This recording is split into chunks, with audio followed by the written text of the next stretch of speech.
hppodcraft.com. I was far from home, and the spell of the eastern sea was upon me. In the twilight, I heard it pounding on the rocks, and I knew it lay just over the hill where the twisting willows writhed against the clearing sky and the first stars of evening. And because my fathers had called me to the old town beyond, I pushed on through the shallow, new-fallen snow along the road that soared lonely up to where Aldebaran twinkled among the trees, on toward the very ancient town I had never seen, but often dreamed of.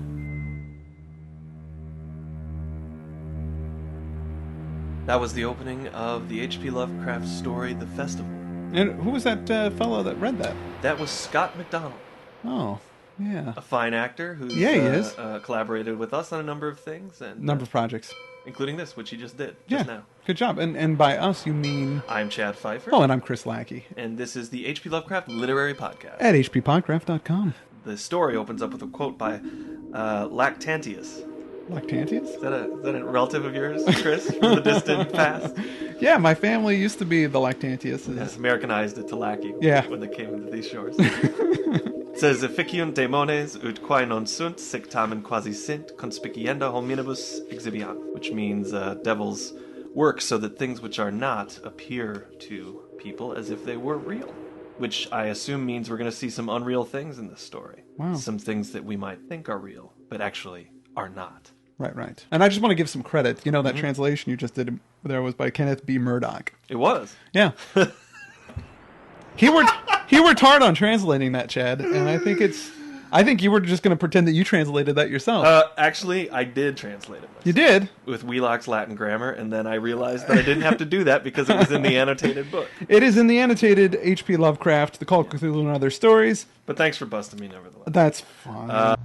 This is in some ways a Christmas story. It is a Christmas story because it takes place during Yuletide. That's right. Yeah, which is much more ancient than Christmas. That's right. It was the Yuletide, that men call Christmas, though they know in their hearts it is older than Bethlehem and Babylon, older than Memphis and mankind. It was the Yuletide, and I had come at last to the ancient sea town where my people had dwelt, and kept festival in the elder time when festival was forbidden, where also they had commanded their sons to keep festival once every century, that the memory of primal secrets might not be forgotten. Mine were an old people, and were old even when this land was settled 300 years before. And they were strange, because they had come as dark furtive folk from the opiate southern gardens of orchids, and spoken another tongue before they learnt the tongue of the blue-eyed fishers. And now they were scattered, and shared only the rituals of mysteries that none living could understand. I was the only one who came back that night to the old fishing town as legend bade, for only the poor and the lonely remember. Only the lonely. So that's the premise. It's a guy coming home to his family for Christmas. Well, yeah, I mean, it's not really his family so much as it's his people, his ancestry. Does he? I don't remember if he actually mentions where he heard about this. Well, he just says his fathers have told him that this is something he's supposed to do. So, yeah. So it's not. He doesn't have a specific. You know, there's also a bit of a call out to the nameless city in there when he talks about it being older than Memphis, which is kind of the same line that he used when he was talking about that. Yeah, not Memphis, Tennessee. No, even though it is older than Memphis, Tennessee. Right. In a way, though, you could, were you to choose, read this whole story as a metaphor for that experience of going home to see your family for Christmas. Boy, yeah. Because sometimes when you go around the holidays, you know, the extended family's around, and maybe you don't know them that well. That's true. And you can catch glimpses of things that are very disturbing. And you think, boy, these people are related to me. I have some connection to this abhorrent and preternatural gathering. Hey, have you ever seen that site, awkwardfamilyphotos.com? Boy, have I. You know, there's a book that just came out. With No. that. Yeah. They just published a book. That's got some Lovecraftian-looking families on that site. Everybody should check that out. It makes me laugh. It has nothing to do with Lovecraft. No, boy, it do I doesn't. love it. Also, you know, if I were a writer of crossover fan fiction, which I'm not, but I do admire people who write things like Trek to the Future and that sort of thing. I would do a Lovecraft Seinfeld mashup with this story. What? The Festivus. I can't be the only one who's thought of that. It would be awesome. I think you are, actually. I think you're the only one who thought of that. You know, Lovecraft also mentions that this place, this town that he's going to, is Kingsport. That's right, which we've seen. We visited that before. We did, in The Terrible Old Man. But this time he really fleshes it out. Yeah. And that is as a result to a visit he had to a town in Massachusetts, right? Called Marblehead. That is correct. And he freaking went apeshit for Marblehead. He loved it. He couldn't get enough of it. He went back, I think it said, 7 or 8 times before he wrote the story. Wow. And he got really into going in the back streets. Supposedly everything he describes, walking down this, there are parallels to the certain streets. Yeah, he goes into a lot of detail about the town's features, and I think that they do line up with actual town features in Marblehead, which is the reason he liked it so much is because it's a very well-preserved colonial city in the 20s, and he was thrilled to feel like he was in the midst of another time. Right, absolutely. Sort of like when I'm in Tomorrowland at Disneyland. What? I feel as if I'm in the 50s, imagining what the future would be like. Well, you haven't been to Disneyland in a while. No, I haven't. Did they do? They redid it. It's all 1890s future. Oh, it's like steampunk? Yeah. Oh, I didn't know that. Yeah, it's been like that for 10 years now. Oh, okay. Maybe even longer. Wow. Where have you been? Not at Disneyland. Not at Disneyland. I've been at the saddest place on earth, Lovecraft's Mine. He talks about the route taken by the narrator probably led in the actual town of Marblehead along Elm Street to its junction at Green Street, down to Mugford Street, the extension of Green, to Washington Street at the heart of the old part of town. The market house presumably refers to the old townhouse on Washington Street. So it really is... he's hardcore about this, this place. And well, it kind of makes me want to visit. Me too, absolutely. Yeah. After I read all this stuff, I want to go and find the creepy people. Yeah, well, I like how he says that there were mazes of colonial houses piled and scattered at all angles and levels like a child's disordered blocks. Yeah, I like that. I thought that was a cool line of description. He talks about the gambrel roofs. He really loves gambrel roofs. And he can't get enough of that stuff. And that's colonial. That's like 1600s. Yeah, I don't think they make 1650s those or anything like that. Another fun detail in one of these paragraphs. Beside the road, at its crest, a still higher summit rose, bleak and windswept, and I saw that it was a burying ground where black gravestones stuck ghoulishly through the snow like the decayed fingernails of a gigantic corpse. The printless road was very lonely, and sometimes I thought I heard a distant horrible creaking as of a gibbet in the wind. They had hanged 4 kinsmen of mine for witchcraft in 1692, but I did not know just where. So Kingsport had its own witchcraft trials in 1692, sweeping the country. Yeah, or it could be that Kingsport might have been just also amalgam of Salem. Right. Like he's taking Salem and Marblehead and kind of mushing them together. Yeah. Now, as our protagonist goes down the road into Kingsport, he expects to hear some kind of Whoville kind of Christmas merriment. Right. Yeah, but it's really quiet. Yeah. So he thinks, well, maybe they're spending their time in silent prayer as Puritans. Right. There's a puritanical origins that maybe there's still puritanical practices, even though the Puritans didn't celebrate Christmas or Easter. They didn't. Yeah. They didn't like that kind of stuff. But he studied maps of Kingsport, so he knows how to find the home where his people live. Mm-hmm. And he's also been told that they'll know him when he shows up. So he walks all the way through the town and he arrives at his house, or this house, and he knocks on the door, starting to get a little trepidatious. Right. A little anticipation. He's a little nervous, yeah. And an old man opens the door. Yeah, and he says that he doesn't hear any footsteps, to the door, like the guy was just standing right at the door just waiting, and then when he knocks the door, he just opens it. Or he floated over there like a vampire. Oh, right, yeah. And this old man has a gown and slippers and a very bland face. Uh-huh. He makes signs that he can't speak, that he's dumb, and so he communicates using a stylus and a wax tablet. Right, yeah. Which made me think of those old things you get at the supermarket. It'd have a little stick you could write on it, and then you'd peel the wax paper back to erase it, and then smooth it down again. Yeah, you remember those? Yeah, I remember those. I loved those. So I imagine he had that hanging around his neck. They always had like a cartoon on it. Yeah, it'd be like Bugs Scooby-Doo Bunny. across the top of Bugs Bunny. It had nothing to do with whatever it was that you're drawing. It was just a marketing scheme. So he comes in, and there's a bent old woman in there silently spinning, which I assume they mean is sewing. So yeah, like taking wool and putting it into threads or yarn or whatever. She's not in spin class. She's not in spin class. No, I don't think so. And the old man writes for him like, hey, chill out, relax. Yeah, so, maybe you should read a good book. We got some books sitting over here. Some light reading. One of the books? Oh, yeah. The Necronomicon. Of course. Of course, just has that sitting out there for Gus to read. And this is the one that was translated by Olaus Wormus. Good old worm. Olaus Wormus. Now, I hope that's a real person, because if Lovecraft made that up, that is the lamest sounding made up name ever. Yeah, I thought it was a made up name, so I just assumed it. But in a little research, Yeah, it's a real guy. He was a Danish philosopher. He was called Old Worm, but Okay. but that's the Latinizing Old Worm is Olus. That's like Wormus. his street name, Old Worm. Yeah, he was a philologist and a historian. Lovecraft thought he made a mistake and thought he was 13th century. Oh, Mr. Lovecraft. So wrong.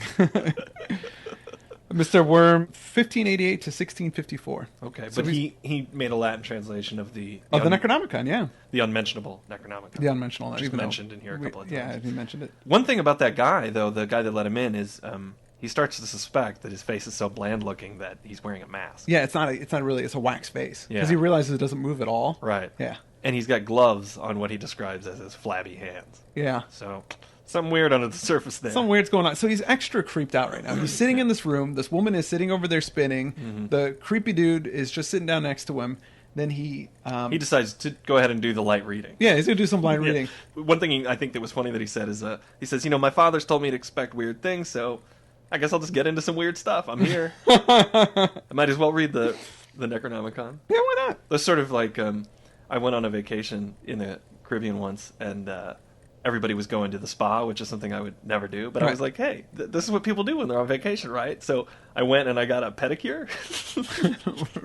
I did. You've never told me this Yeah, before. I thought, well, I'll get a pedicure, and so which I've never done before. I probably would never do again because it was just kind of weird. Uh-huh. But I'm doing it, and then they brought over the drawer of magazines, for dudes, and I'm thinking, oh, good. I open it up, and it's stuff. It's like Sports Illustrated, Car and Driver. right. But I was like, you know what? I'm on vacation. I read a whole issue of Car and Driver while the woman gave me a pedicure. It A whole issue? was just like this, he picked Oh, yeah. the Necronomicon. It is. It's just like that. Yeah. Exactly. You're just getting into it. You know? He So- he gets absorbed in something he's reading. Yeah. And in a few moments, the old dude goes over to the chest and opens it up, takes Yeah, out the clock strikes 11. 11 exactly. The old guy gets up, puts on a robe, gives the old lady a rope. She finally quits spinning. Yeah. And then he It's motions. like his cultist hope chest. And then he motions for our protagonist to come on, we're it's time to go. We're hoofing it. It's time to go. He grabs the Necronomicon and takes it with him. Oh, he does. This is not just for coffee table. No. And they trail out into the old networks of the winding Kingsport roads. And when they leave the house, the two hooded figures and our guy, they see that there's other cloaked figures. They're pouring out from all the other buildings. Yeah. And they have lanterns. Yeah. Yeah. But they're totally silent. Very quiet. Yeah. Amid these hushed throngs, I followed my voiceless guides, jostled by elbows that seemed preternaturally soft, and pressed by chests and stomachs that seemed abnormally pulpy, but seeing never a face and hearing never a word. Up, up, up, the eerie columns slithered, and I saw that all the travelers were converging as they flowed near a sort of focus of crazy alleys at the top of a high hill in the center of the town, where perched a great white church. I had seen it from the road's crest when I looked at Kingsport in the new dusk, and it had made me shiver, because Aldebaran had seemed to balance itself a moment on the ghostly spire.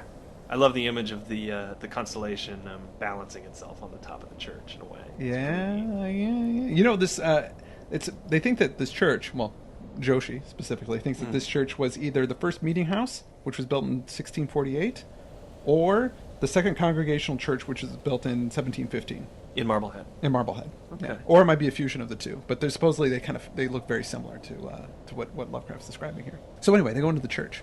Yeah, there's an open space around the church, and there's little fires over the tombs, in the right, churchyard, yes. and the fires don't cast any shadow. So it's yet another weird thing, We didn't hear the guy walking around inside. We Yeah. don't see any shadow Uh-huh. from the flames. He waits till everybody goes into the church. He wants to be the last guy. The last to go. one, yeah. And the old guy kind of pulls at him, just like, come on, let's get inside. Exactly. And he's just Exactly. like, hold up, I want to be the last one in. And when he goes in, we've got another thing where he looks back. No footprints No in footprints. the snow. What, and it gives us a clue to the identity of these cultists. They're ninjas. Either that, or they are elves from Lord of the Rings. Because if you remember, Legolas didn't leave footprints in the snow. Really? There's so many interpretations. I know. Actually, there's two. They're ninjas or they're elves. Or number 3, you're not even thinking of this. What? Ninja elves. Oh my god! these little clues do lead back to that quote that opened the story: the devil making things appear real that are not really real. Right. So they go into the church. He finally goes in after the old man. Most of the people who have gone in, though, they're not all inside. Most of them have actually vanished. Yeah, they're not in there. They had streamed up the aisle between the high white pews to the trapdoor of the vaults, which yawned loathsomely open just before the pulpit, and were now squirming noiselessly in. I followed dumbly down the foot-worn steps and into the dank, suffocating crypt. Yeah, there's like a little secret passageway, a little trapdoor that leads down into these secret underground catacombs. Yeah, nobody making a noise. They just all kind of All squirm really down quiet. there in their robes. And he goes after them, and they go down, down, down, And down. Uh, Into the mountain. yeah. And he says after eons of descent, as they're going down, he starts to see these side passages or burrows, which are leading away. He says they become excessively numerous, like impious catacombs of nameless menace. Right, So there's these, I don't know what those are, but that's pretty crazy. Yeah. And this is why I don't go to church. You know? Because I'm always afraid something like that's going to happen. Oh, boy. Then I saw the lurid shimmering of pale light and heard the insidious lapping of sunless waters. Again I shivered, for I did not like the things that the night had brought, and wished bitterly that no forefather had summoned me to this primal rite. As the steps in the passage grew broader, I heard another sound, the thin, whining mockery of a feeble flute. And suddenly there spread out before me the boundless vista of an inner world, a vast fungus shore litten by a belching column of sick, greenish flame, and washed by a wide, oily river that flowed from abysses frightful and unsuspected to join the blackest gulfs of immemorial ocean. Yet another subterranean. Yeah, like a Crazy big world. cavern space. You know, there's all this fun. I mean, it reminds me a lot of Rats in the Walls. Yeah. But this one's got amenities. There's Yes. an oily river. It sure does. A really creepy, disgusting, oily river that comes out of one of the caverns and then goes, out into the ocean. Ugh. And there's a flute player. Yeah. Somebody's rocking out, probably a little Right. jazz flute, I'm thinking. Yeah. What is he's obsessed with flute playing. Well, I mean, this is, again, ties into the whole Azathoth, Nyarlathotep in Rats in the Walls, idiot god and the flute player keeping him busy and stuff. It's more of that stuff. I suppose that flutes are kind of the more primal instrument you can make, because they really are just a tube with some holes in it that you control air through to make different noises. I mean, people have been making flutes forever, I reckon, so maybe that's why. He also seems to have something against vegetables, because he always talks about overripe, disgusting veggies. So the people start doing their ancient, horrible rite. Right. They worship at some fire, they throw some vegetables into the water. And he starts to hear some kind of fluttering off in the distance, which is not good. The old man comes to the front of the group, and he starts doing all sorts of things, and everybody follows. And I like that our guy does, too. Well, there's this big thing of this green flamed Yeah. pillar Right. that doesn't cast any shadows. Yes. And everybody, and no heat. Right. It's just this really creepy green flame, and that's part of the ritual. It's like Right. kind of the center of it. It's a very bizarre scene. My older brother's Catholic, and I'm not, but I went to Catholic Mass with him once, and I felt like this because everybody was doing their genuflecting and jumping up and down and going, I didn't know what was going on, but I was Right, trying to keep up with it so that nobody knew, I failed miserably. So the old man signals to that half-seen flute player. Right, and he after changes he's the done beat. some stuff. Right, Yeah. he switches to a new chart, and then some crazy stuff happens. Out of the unimaginable blackness, beyond the gangrenous glare of that cold flame, out of the Tartarian leagues through which that oily river rolled uncanny, unheard, and unsuspected, there flopped rhythmically a horde of tame, trained, hybrid winged things that no sound eye could ever wholly grasp, or sound brain ever wholly remember. They were not altogether crows, nor moles, nor buzzards, nor ants, nor vampire bats, nor decomposed human beings, but something I cannot and must not recall. They flopped limply along, half with their webbed feet and half with their membranous wings, and as they reached the throng of celebrants, the cowled figures seized and mounted them and rode off one by one along the reaches of that unlighted river, into pits and galleries of panic where poison springs feed frightful and undiscoverable cataracts. What? What the hell is going on here? Like, That this is crazy. This is crazy. Well, I mean, this description, for me, when I read this, I recognized that it is the Byakhee. You know, it's a description that they use in the, or Byakhee, in the Call of Cthulhu role-playing game is when I first came across this. Okay. But doing a little research, Lovecraft didn't, I think it's August Derleth that's called it a Byakhee. Like, They called these things, they they called gave these- him a name. Yeah. Because he used them again and they were the same, business. Same description, and people climbed on their backs and flew off on them. Well, if I was going to repurpose these monsters, I suppose I would give them a name too, because it would be difficult to say, well, then the Chromo Buzzard Ant Vampire Bat Zombies came in. They're Over and over. pretty. I mean, this is an insane Yeah. scene. Like, these It is. monsters come flying in, and then people just get on their backs and they fly down the tunnel. Yeah. Like down where the river is. It's like, what the hell is going on? Yeah, also the monsters they flopped rhythmically, which something about them flopping around. I don't know. This is like the worst Christmas ever. So, but yeah, as you say, everybody hauls out on the things, except two of them. They wait around, and they're waiting for our guy And the old man, yeah. And the old man's just like, come on, let's go. Yeah, Let's he get says, this in." and our guy's, he doesn't want to. And he's Like, like, "No look, way, this is I'm too the much." deputy of your ancestors. Here's a ring. Here's a watch that have the family seal. Look at the resemblance in my Yeah, I look waxy just face." like him. Yeah. And this has a chilling effect on our guy because he sees the ring and the watch and he realizes they were buried with his great grandfather in 1698. Yep. So either this guy is doing some grave robbing, Yeah. or he's Or he's the grandfather. the I'm not sure. grandfather. Who knows? So those things that are waiting for him, the two little beasts, are getting impatient. Right. And the old man goes over to try to calm him down and get him under control. Mm-hmm. And then when he does, his mask dislodges, and our narrator sees something. Yeah. And then he just flips out and jumps into the river. Right. And then, because that nightmare's position barred me from the stone staircase down which we had come, I flung myself into the oily underground river that bubbled somewhere to the caves of the sea. Flung myself into that putrescent juice of Earth's inner horrors before the madness of my screams could bring down upon me all the charnel legions these pest gulfs might conceal. Putrescent juice. Yeah. So yeah, whatever it was, it freaked him out so bad that he Yeah. decided to jump in that freezing, cold, disgusting, putrid water. Dive for it. And then he wakes up in a hospital. He does. Not unlike last week in The Unnameable. Oh, right, exactly. Well, that's what happens, Lovecraft protagonists remind me of, like, when I was in grade school and we played tackle football, there was always that kid who would tackle himself before you could get him. Right. He's just so scared of the actual... Yeah, that was me. So, yeah, they found him half frozen in the harbor at dawn. Yeah. And they tell him, well, you had taken the wrong fork in a hill road and you'd fallen over a cliff. That's what happened to you. Yeah. And when he looks out of his hospital room, everything seems a lot more modern in the city than he remembered it. Because he mentioned he didn't see any wires for the Yeah. trains and the trolleys. And No, all that's that right. stuff. In Arkham, they told him there was a trolley, but he's like, He's like, there was no trolley here. What are these guys Yeah. talking about? But they do tell him he's near the church, yeah, which flips him out.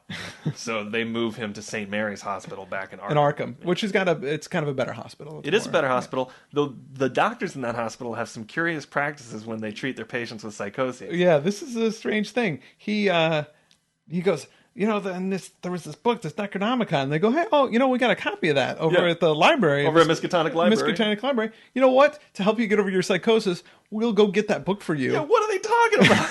So they go over to Miskatonic, they get the copy of the Necronomicon out of the library, and they bring it to the psychotic patient. Yeah, which is probably the last thing you should do. But Yeah, really bad idea. But it kind of works out for him, though.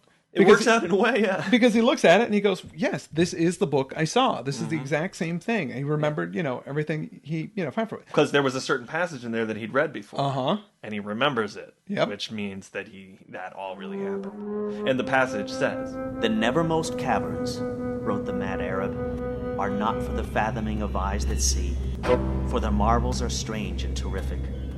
Cursed the ground where dead thoughts live new and oddly bodied, and evil the mind that is held by no head. Wisely did Ibn Shakabao say that happy is the tomb where no wizard hath lain, and happy the town at night whose wizards are all ashes. For it is of old rumor that the soul of the devil-bought hastes not from this charnel clay, but fats and instructs the very worm that gnaws, till out of corruption horrid life springs, and the dull scavengers of earth wax crafty to vex it, and swell monstrous to plague it. Great holes secretly are digged, where earth's pores ought to suffice, and things have learnt to walk that ought to crawl. And that's the end of the story.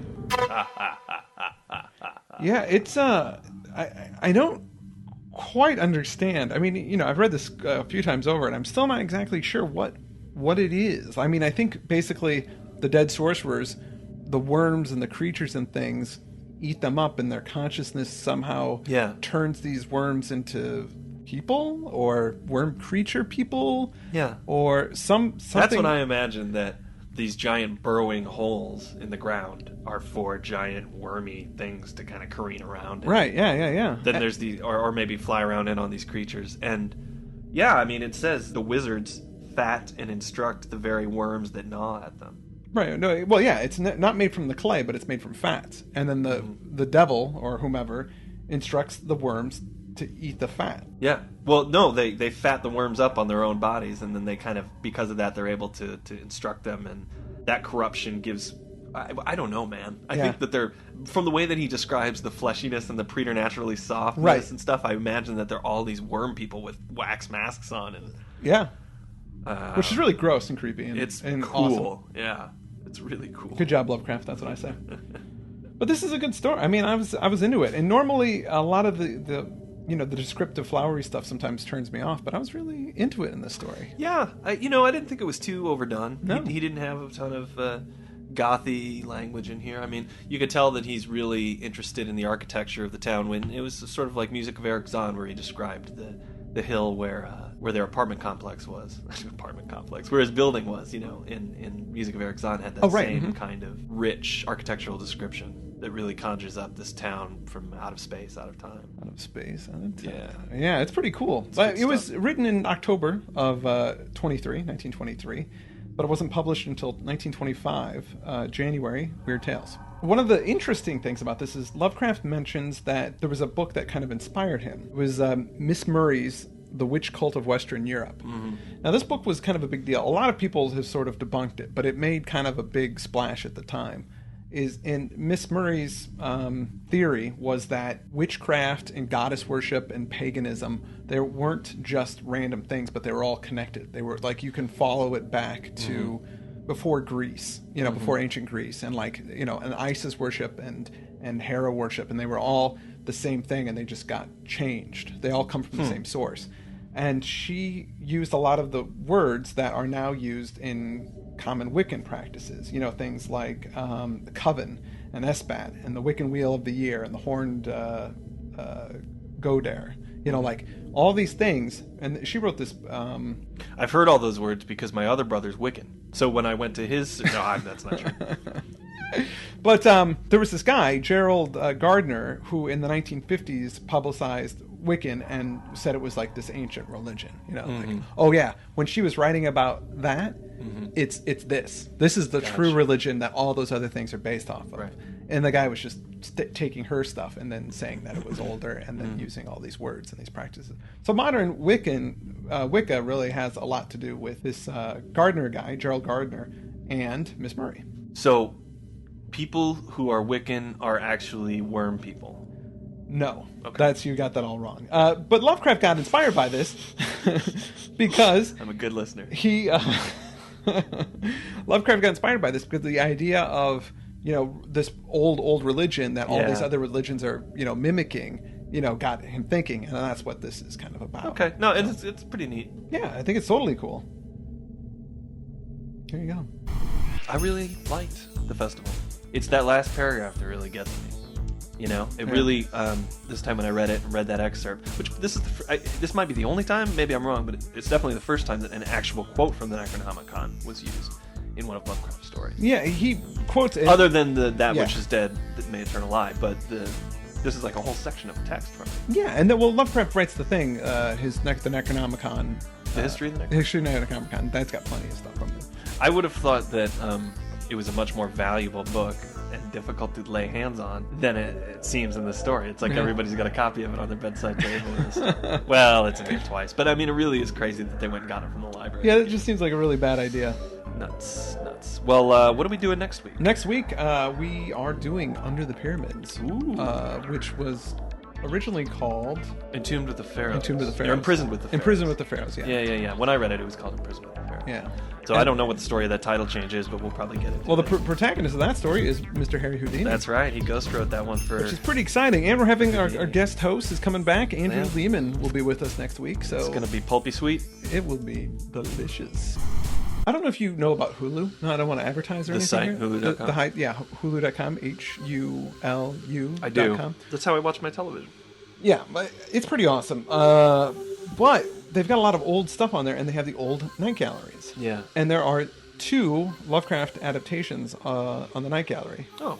And a third one, which has got Carl Reiner in it. It's called the last lecture. The last lecture of Professor Peabody. Oh, okay. And I've seen that one. Yeah, it's pretty cool. It's like basically he just gets the Necronomicon and he says this is all a bunch of hokum. It's ridiculous, and he reads from the Necronomicon, and then the whole class kind of you see their reaction after he's done reading it, and they look back and he's turned into this like horrible, like weird monster thing. He's like a spaghetti monster. He's like a spaghetti monster, Yeah. and then he just goes class dismissed, and that's like the whole end of it. It's really weird.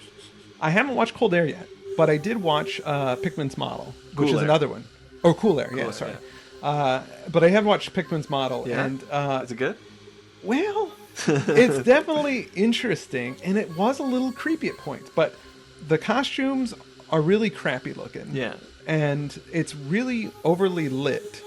Like everything's really bright. Right. But it's sort of interesting. They put a female character in there, obviously, because you gotta have a woman in there. You want a sausage fest, and it was kind of creepy. And there was all this kind of the hints of the ghouls and all that stuff. But then the ghoul actually shows up, and it's like one of the worst costumes ever. And it's just this monster that's grabbing the guys. But then the end of it was kind of scary. Really? Yeah, it was pretty creepy. Go watch it. So I would recommend everybody go. It's free. Hulu's free. Go check it out.